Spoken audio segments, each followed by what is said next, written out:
welcome back to Your Legacy Lives. It's called Ask an Attorney. Any question every week, and I give you the answers. Whether they're real or not, we get answers here. So let's ask our first question tonight. This happens to be Halloween coming up, and parents are worried about it. So one of the questions that came in was from a concerned mom, and she said, who would take care of my kids if something happened to me? So if you're in an accident, anything occurs, we're not just worried about who's taking them to Halloween to go trick-or-treating. We want to know who's going to raise them. And that could be quite a task given that you're the perfect mom, right? So who would ever be able to raise your children? This is a big question for most of my clients. After 16 years of doing estate planning, I know that this is one of the hardest questions we could possibly answer. Well, let me give you a little bit of background about how to do that. You're looking, of course, for someone who's going to be great with your kids and raise them with your values. That's a no-brainer. But from a legal perspective, you have to do two things. One is you have to have a will, because the will is where you appoint the guardians of your children. And you may think, oh, but my husband will raise my children.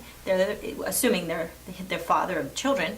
That would be true if he were also alive. But imagine you're both gone at the same time. Now who raises the children? It's either going to be your parents or his parents, and you probably have a preference. So now's the time to put that in writing so they don't fight about it.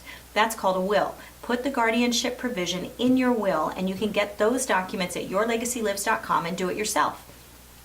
The second thing that most people don't even think about or prepare for is, what if you're still alive? Well, the will doesn't kick in until you're gone.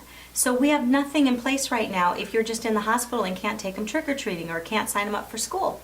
So what do we do then? Well, that's a different document, and that's called a durable power of attorney for your child's care, either their medical care or their health care or their child care or whatever care they need. That's what you need in place. That's the document. So even while you're alive, you've got somebody named to step in and take care of those kids.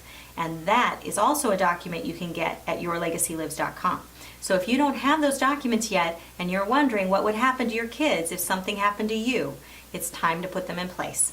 So thanks for coming, and thanks for asking for your great questions. We're going to answer them every week just like this. So send in your questions. Heather Reynolds, founding attorney of Your Legacy Lives.